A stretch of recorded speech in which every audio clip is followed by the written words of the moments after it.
Alright, so this is going to be part 2 to what if Deku had Accelerators powers. So last time we left off with him saving Uraraka from the 0 Point robot. So we cut back a little bit later in the day when Deku's at home, and his mom asked him, like, how did the exam go? And Deku says, I don't know, I think I did pretty good. You know, he doesn't really know how other people did around the city. He just knows that he's done enough to pass.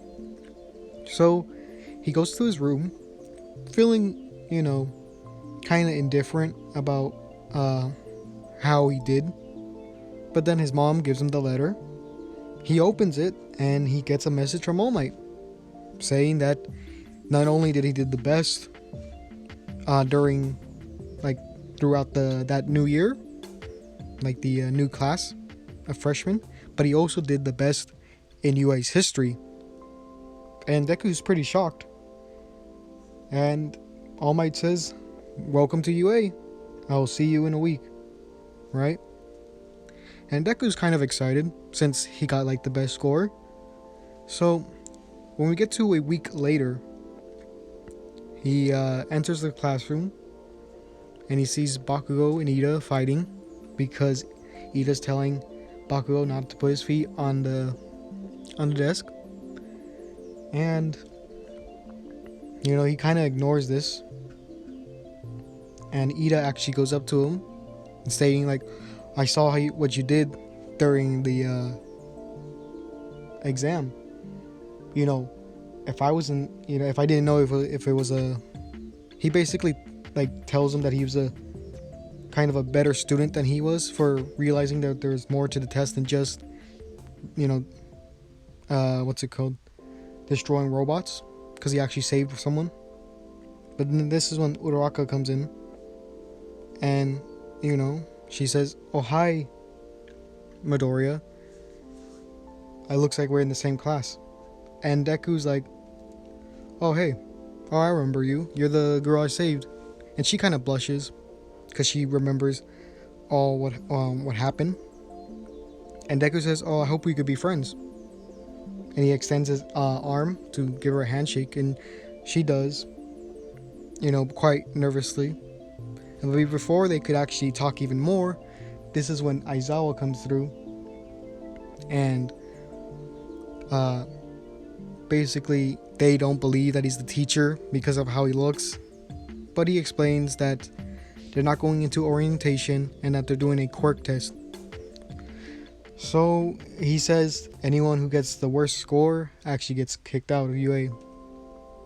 And Deku's like, okay, I could kind of see his reasoning, but I don't really agree with it.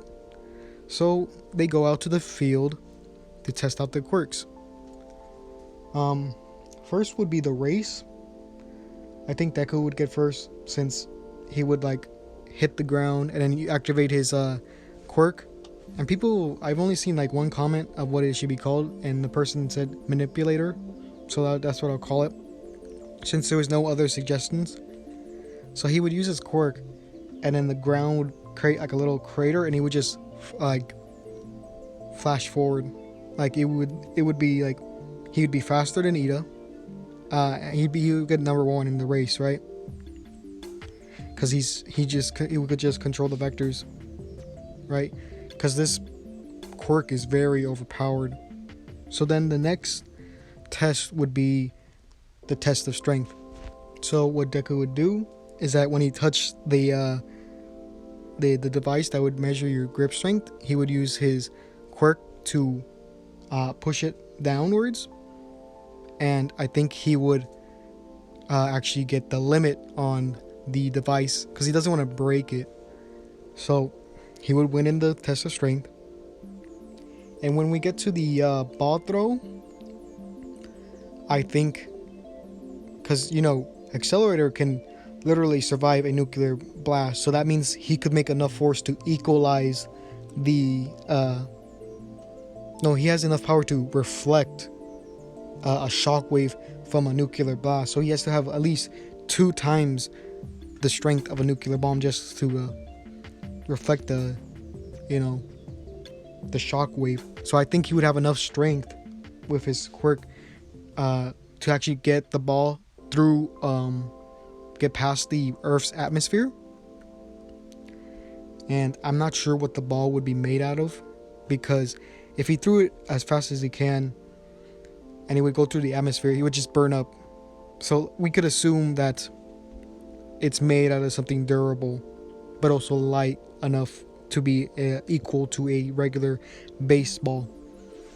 So since he escaped the Earth's gravity, it would just float into space infinitely until it hit another celestial body, like a planet or a moon or anything like that, anything big enough to have its own orbit. So he would also get infinity, just like Uraraka. And, you know, they would acknowledge this to each other. And he was like, Uraraka was like, wow, I can't believe you did that with your quirk alone. And then he would say, well, you did the same thing, so it's not that impressive. Well, he doesn't mean that as like an insult, but saying that she can do the same things, like she can accomplish things the same way that he can, even though that might sound like an insult. So, you know, he would get number 1. I don't think Aizawa would actually kick anyone out, because Deku would be just a big outlier compared to everyone else. I think Bakugo would be angry because this kid that, you know, who's been in his life for so long is just showing him up every time. And, you know, he doesn't really like him. If you've seen my first one, he doesn't like his personality, because Deku in this version is more indifferent and more secluded. But he's not really an introvert, because he could talk to people and things like that, but he just sticks to himself. So we get later on in the day, and basically it's the part where All Might comes in. You know, he comes through the door, he says, I am here as your combat instructor. And he recognizes Deku, but I don't think he knows his name, since we never established that. I don't believe in the first one we didn't really he didn't tell his name. I'm not sure though. But All Might recognizes him. He asks his name and he says it's Izuku Midoriya, and he realizes that this is the number 1 student who even beat his record. He's like, wow, what a coincidence, you know? And the class would be shocked, like, how do you know All Might? And basically he would say, like, well, like 10 months ago, before before school, like the last day of school, I was attacked by a sludge villain, and I was able to apprehend him, and I gave him to All Might. So that's kind of how we met. And people, you know, are shocked that he was able to take down an actual villain and also knows All Might. And then All Might's thinking in his head, he's like, wow, this kid, he could, right now, he could probably surpass me. His quirk is very, like amazing. It could do almost anything. And this, I don't know if I should give All for One for All to Deku at this point, because if he did that, he could probably solo My Hero, like the verse. The only one he would have trouble with would be characters that could nullify quirks, like Aizawa. Like if you gave Aizawa a gun and then gave him, you know, turned off his quirk, he could probably kill him.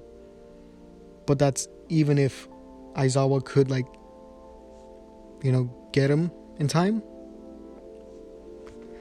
But I don't know, it's pretty crazy. So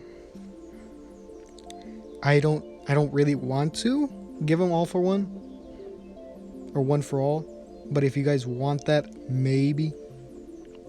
So we get to the heroes versus villains. They choose the teams, and it's Uraraka and Deku versus Ida and Bakugo. And Deku tells Uraraka, looks like we're going to be working together. And she like blushes and says, "Yeah, looks like it." And Deku like tells her like, "Okay, this is gonna be the plan. I'm going to basically just walk up to the bomb and touch it, and you could either fight him or try to hide, but it's your choice." And she's like, "What? What do you mean? How are you just gonna get through there?" And I'm just gonna reflect everything away. And she's like, "Okay, if you really think that's gonna work," because she trusts him because he saved her before.